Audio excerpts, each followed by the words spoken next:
माननीय मुख्यमंत्री श्री देवेंद्र फडणवीस।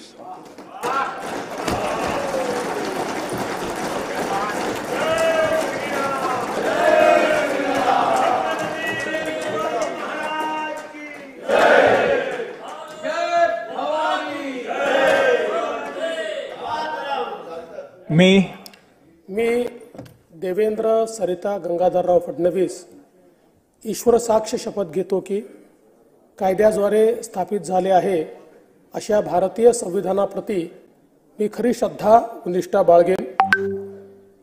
भारताची सार्वभौमता व एकात्मता उन्नत राखेन आणि आता जे कर्तव्य मी हाती घेणार आहे ते निष्ठापूर्वक पार पाडेन।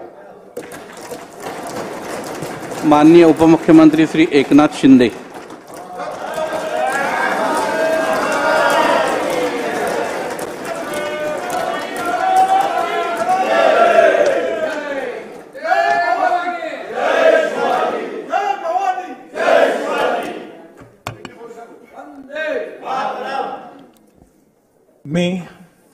मी एकनाथ संभाजी शिंदे विधानसभेचा सदस्य म्हणून निवडून आलो असल्याने ईश्वर साक्ष शपथ घेतो की कायद्याद्वारे स्थापित झालेल्या अशा भारतीय संविधानाबद्दल मी खरी श्रद्धा व निष्ठा बाळगीन, भारताची सार्वभौमता व एकात्मता उन्नत राखीन आणि आता जे कर्तव्य मी हाती घेणार आहे ते निष्ठापूर्वक पार पाडीन।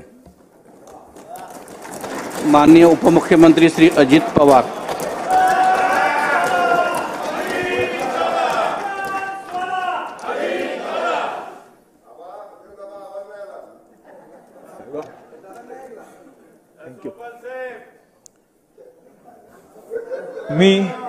मी अजित आशाताई अनंतराव पवार विधानसभेचा सदस्य म्हणून निवडून आलो असल्याने गांभीर्यपूर्वक प्रतिज्ञा करतो की कायद्याद्वारे स्थापित झाले आहे अशा भारतीय संविधानाबद्दल मी खरी श्रद्धा व निष्ठा बाळगीन, भारताची सार्वभौमता व एकात्मता उन्नत राखीन आणि आता जे कर्तव्य मी हाती घेणार आहे ते निष्ठापूर्वक पार पाडीन।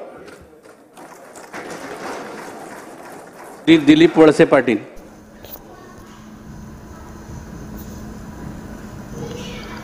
महायुती सरकारचा शपथविधी सोहळा अखेर संपन्न झाला असून 3 मंत्र्यांचं सरकार आता कामाला लागले आहे। 5 डिसेंबर रोजी मुंबईतील आझाद मैदानावर मुख्यमंत्रीपदी देवेंद्र फडणवीस आणि उपमुख्यमंत्रीपदी एकनाथ शिंदे आणि अजित पवार यांनी शपथ घेतली। पाठोपाठ विधानसभेचे विशेष अधिवेशन बोलवण्यात आले असून आज विधानभवनात नवनिर्वाचित आमदारांचा शपथविधी होत आहे। आज सकाळी 11:30 वाजता आमदारांच्या शपथविधीला सुरुवात झाली। सर्वप्रथम देवेंद्र फडणवीसांनी आमदारकीची शपथ घेतली। त्यांच्या पाठोपाठ एकनाथ शिंदे, अजित पवार, छगन भुजबळ, गिरीश महाजन यांनी शपथ घेतली। कोल्हापूरचे उत्तरचे आमदार राजेश क्षीरसागर यांनी शपथ घेतली।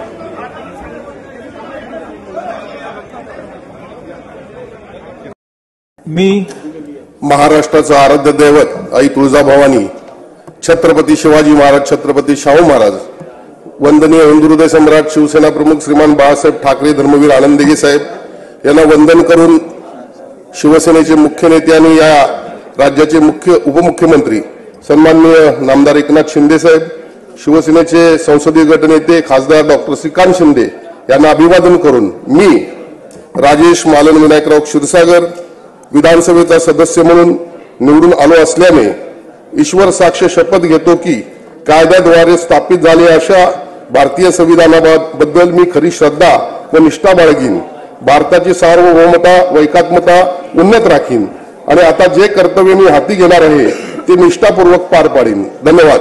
जय हिंद, जय महाराष्ट्र, वंदे मातरम, जय श्रीराम।